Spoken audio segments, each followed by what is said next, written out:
bisa sarimbit kelawan sliramu meneh bojo. Sejatosipun kula menika ngraita Kakang. Panjenenganipun dilebetaken pakunjalan kaliyan Kanjeng Rama kula Kang Mas Kangmas kula. Danipun sakjroning batos kula menika boten trima. Awit lajeng ing dinane iki pun Kakang Damarwulan wis loncat saka pakunjaran. Nanging pun Kakang nampa duta kaliyan Gusti Patih Haryana Bener kang minulya ya Kanjeng Rama. Kanjeng Rama menika ngutus kaliyan panjenengan Kanjeng bener. Pun Kakang kaduta supayaning Rabasa Adipati Hurubisma milak jingga. Awit pun Kakang nyuwun pamit kalawan sliramu Wahyu. pangapunten durang sewu Kakang Damarwulan. Boten ateges kula menika mengkak dhateng Kanjeng Rama ngutus panjenengan. Nanging menapa panjenenganipun boten mangertosi Adipati Hurubisma milak jingga menika sakti mandraguna. Ora ndak sewai yen to Adipati Hurubisma kuwi mau sakti Mahambara. Nanging sajroning penggalipun Kakang wis tetep wis agung nggonipun Kakang Rabasa Adipati Hurubisma. Yen to panjenenganipun mukuh badhe ngrabasa Hurubisma milak jingga, kula nderek panjenengan kemawon Kakang. Ora jejeg kirane rasa derek lawan Kakang awit alangane gedhe banget jajeng pun Kakang malah kaya kuwatir marang jeneng sira. Boten dados kaya mangkono kula nderek panjenengan kemawon. Kok sajak-sajake pun Kakang ki ngelak jajeng. Panjenengan mengke umbi. Ora pun Kakang ngelak pundhut mau unjukan Kakang.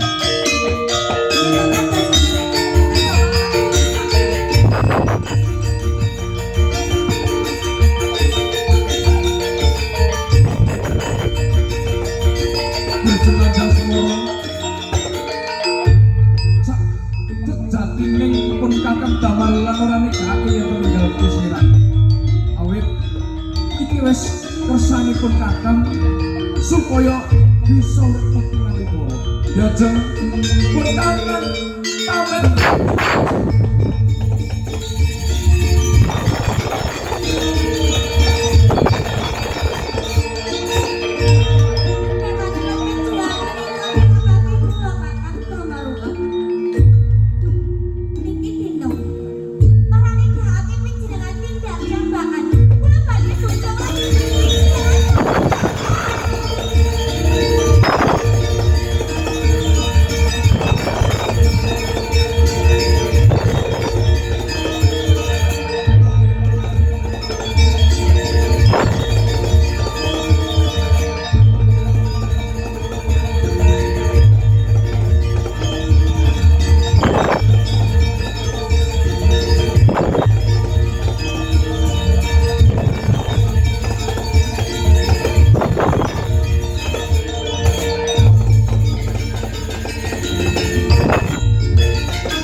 Kados pundi pawartanipun nggih panjenengan kula aturake Kintaka wonten ing Praja Majapahit. Menapa sampun wonten kunjo wangsulanipun? Menika warsaturipun jenengan dalem ana angger. Paderipun Yang Majapahit dawuh pinanganten yen tumbenjang wonten tengara kumambane watutung Cilempit Prabu Gabus tahun benjang tahun bebas sasinipun mapan wonten ing Jumadilawan Paman angkat putra panganan muka inggih ana angger coba panjenengan bangsuli malih kunjo wangsulanipun wonten ing Praja Majapahit. dawuh pinanganten wonten tengara Cilempit Prabu Gabus kumambane watu item ana angger Goblok! Kowe ngono iki. Paman angkat putra paman guru. Panjenengan pikir napa wonten Prabu Gabus nika kelaran? Napa wonten watu item menika kumambang paman? kula ingkang lepat ana angger Coba panjenengan kalih malih. Menapa wonten dinten Selasa kliwat inggih kula ingkang lepat ana angger yo kini panjenengan mumpai mau.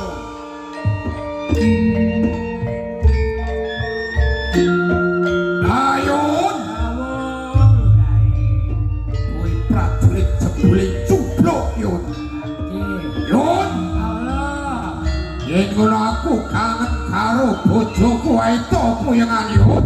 Ayo tumujane kowe, paman sari pololing koyo.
kula nuwun.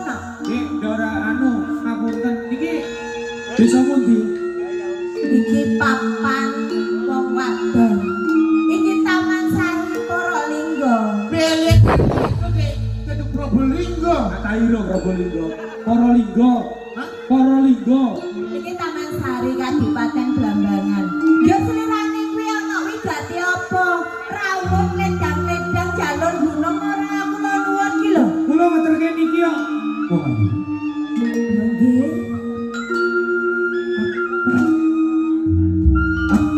tak perlu tembungmu. Kuwi mau. Iki sanak wong bagus. Lirane adep patemboyo bener. Bener. Sopo sing bisa ngetokke kowe saka Taman Sari Porolinggo? Yen to wadon kok dadeke dulur Sinawan Tinarawati. Yen to kakek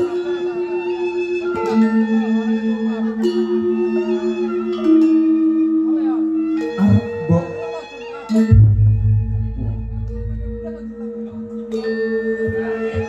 Bener kisana. Apa sing dadi pangucapmu? Njur sliramu saku.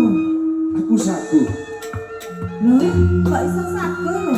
Slirane iki kok wani-wanine manjing ana ing Taman Sari kene lho. Mangko yen tau karo aku kuwi rawuh njur kepiye? Piye to mangko?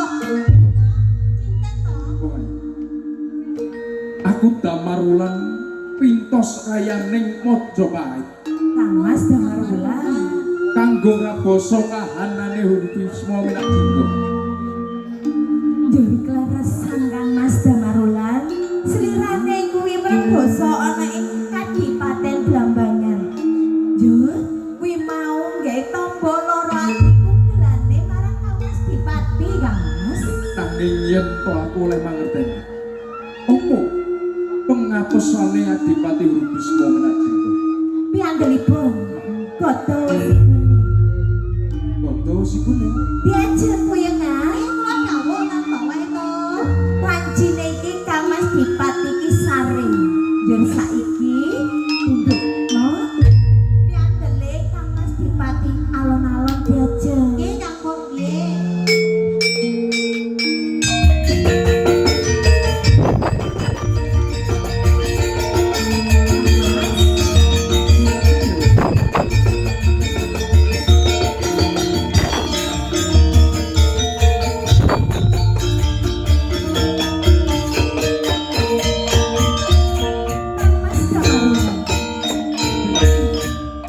Menika piyandelipun Kang Mas Dipati Hurubisma Minakjingga sampun kula agem.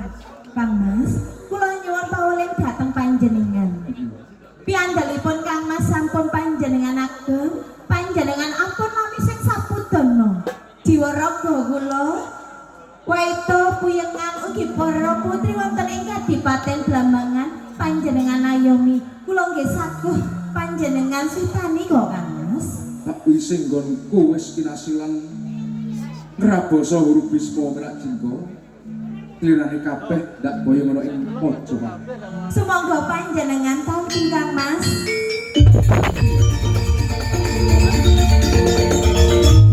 Tuba tak kubare apa Mas?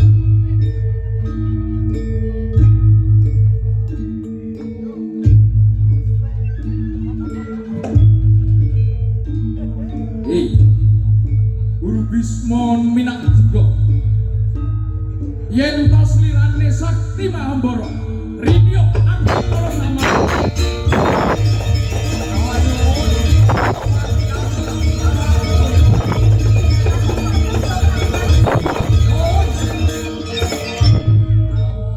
Jebule mung bocah elek yo. Sing wani sumpar-sumpar kaya mecaking jagat yo. Ijab elek sapa kuwi? Adipati Hurubisma Minakjingga. Damarulan kang dadi aranku. Damarulan. Yo kene kuwi wani mlebu ning Taman Sari Porolinggo. Pangerten apa? Aku pintos rayaning wong Majapahit Hurubisma. Dadi kowe utusane wong Majapahit. Ing Damarulan. Teka priye? Mangerti yo kowe lan. Kowe Mondar Adipati Guru Bisma Minajinggo kowe mung dilorokke kowe Tamarulan. Ora ana sing tak medeni marang jeneng sira Minajinggo. Banjur apa piandarmu kowe Tamarulan? Adipati Urubisma Minajinggo. Waspadakno ya. Apa sing tak agem Urubisma Minajinggo?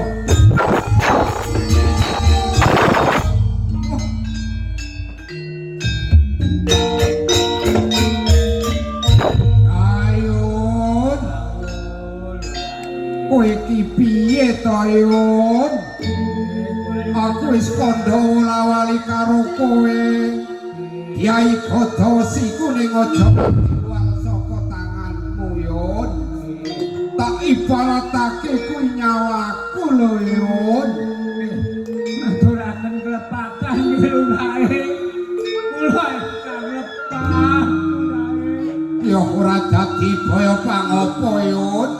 Kok menawa iki wis titis tulisku, aku kudu mati saka tanganing Damarwulan Yun. Diajeng wae to, diajeng puyengan. Kula dawuh Kang Mas. Sing gedhe pangapuramu yen to aku duwe kaluputan karo kowe ya diajeng. Nggih semanten ugi Kang Mas. Damarwulan Sing kapriye? yo aku lilo yen to kowe arsa nikah janggakulan. Kok menawa iki wis patiku kudu saka tanganmu lan. Guru Bisma Minajinggo, pangapurane sing gedhe.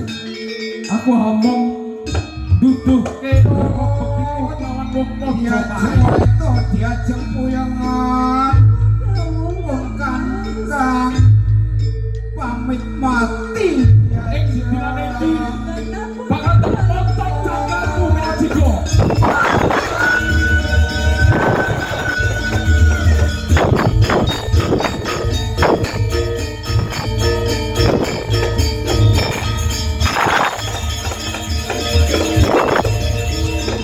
Wong ayu karo garwanipun Minajinggo.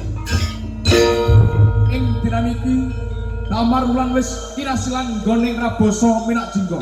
Ayo, klirane ndak boyo ning Ayo Prabowo. diajeng.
Damarwulan ijin kula den Mas piyen mung Rabusana ing Brangwetang. Kula sampun kinasilan nggonipun kula Rabasa Adipati Urubisma Wis kinasilan, sampun. apa buktine nggon menika Menika. kinasilan? Mustakanipun Minajinggo kula agem. Damarwulan ing dinane iki sira wis kinasilan, mongko ana ing Majapahit kuwi kudu nganggo tata trapsira. Aku sing gawa, ku ben penak ngono. Damarwulan. Iki awake dhewe sing gawa. Wis yo, Kasih dia kowe manut Mas, Mas. kudu. Nah, iki ditata ayo baris dhewe-dhewe. Ini kudu gawe cara baris. Nah. Kowe ngene, Damarwulan buri dhewe. Buri dhewe ayo maju berangkat.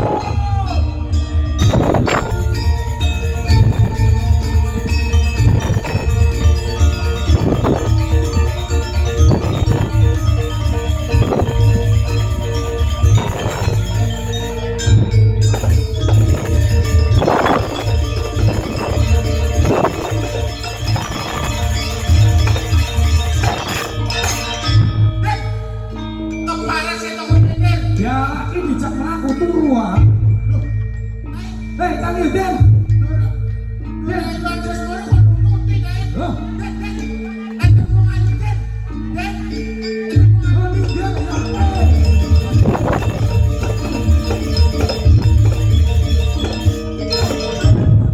Jangan jasmoro. Ini menapa panjenengan kok dilempapan mriki? Dan Mas Seto lawan Den Mas Kumitir licik. Ngonipun kakang wis kinasilan kabasa huruf momen cita. Ayo dibutuh lakon iki Mas.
Wis sing gowo ngene lho, Tir. Nggih, kula mangertos. Nggih, nggih. Kula dawuh. Apa ya wis kinasilan? Sampun kinasilan menika tandha buktine kula ngraboso Dipati Urubisma Minajinggo. Kula pateni Makdies. Mati Minajinggo ya, Tir. Mboten. Iki. Monggo. Kalau Nah, tak tampanan lho, Seto.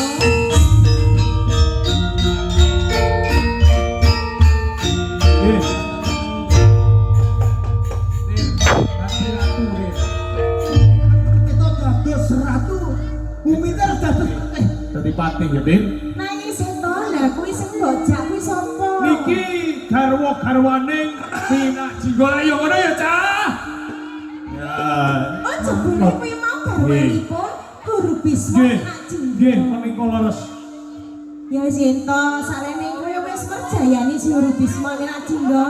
Saiki kowe bakal tak paringi palangganan nek iku sing gading gampar kencana. Nggih.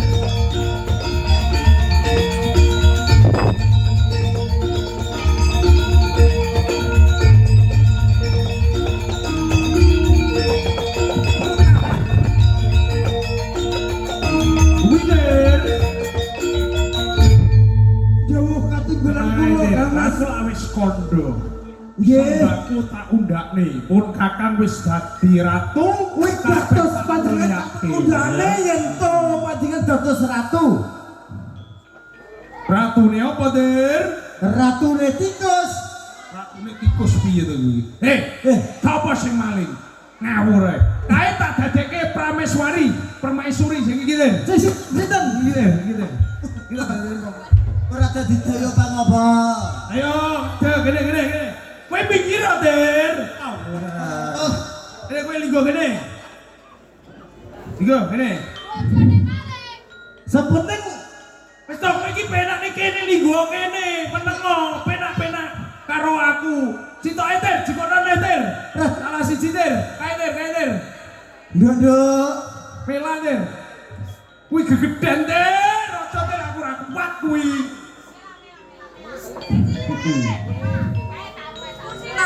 Terus prajurit ning arane.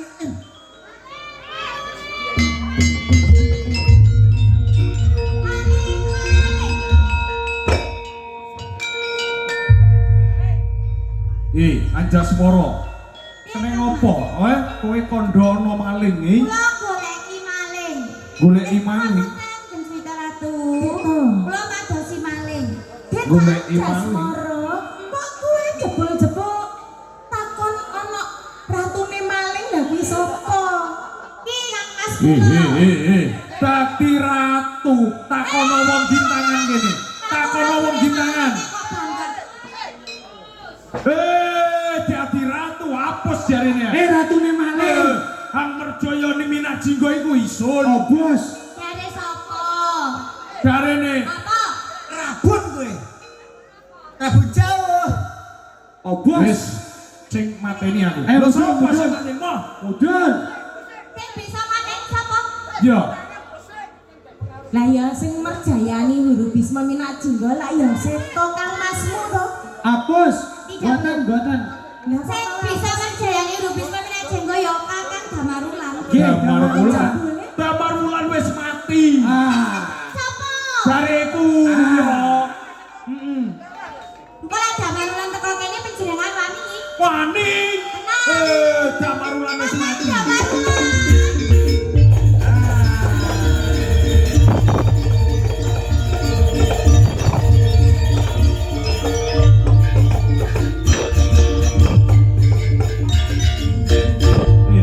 Kumitir.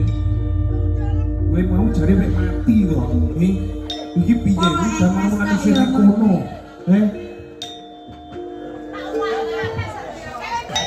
Mau sampun modiar.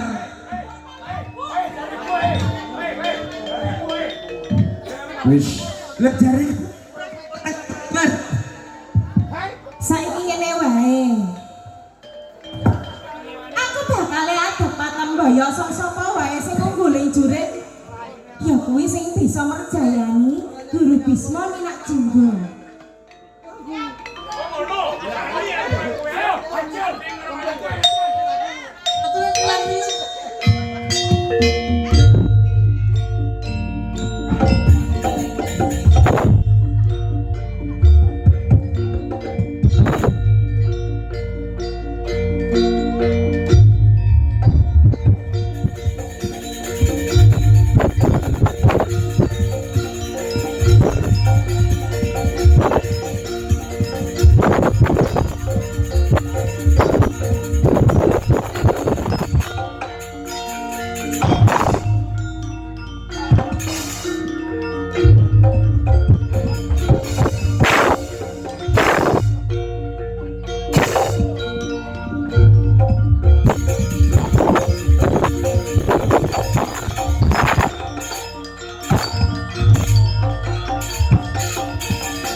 Maling kali siji, ajar. Ayo godoli. Iki kudu kudu biangkan. Kang Mas, kuwi cepetan bakal kasih Mojopahit penjenengan wis diusir kowe. Mojopahit. Mojopahit badoken. Lucu badoken. Teto meneno. Kawati disopo. Iki kita Mojopahit.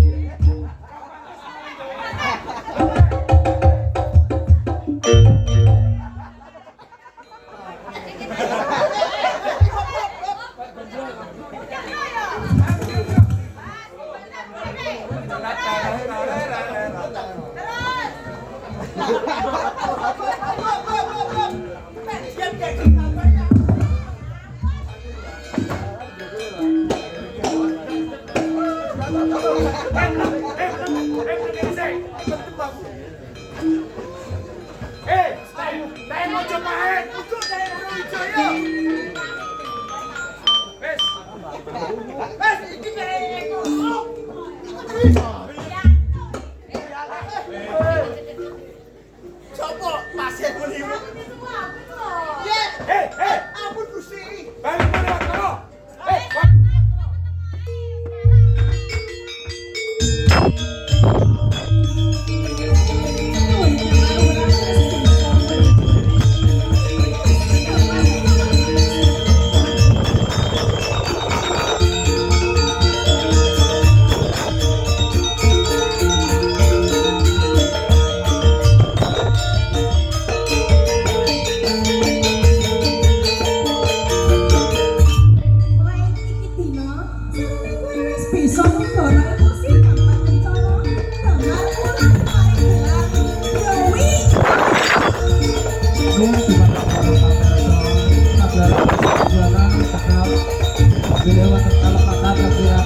Jaya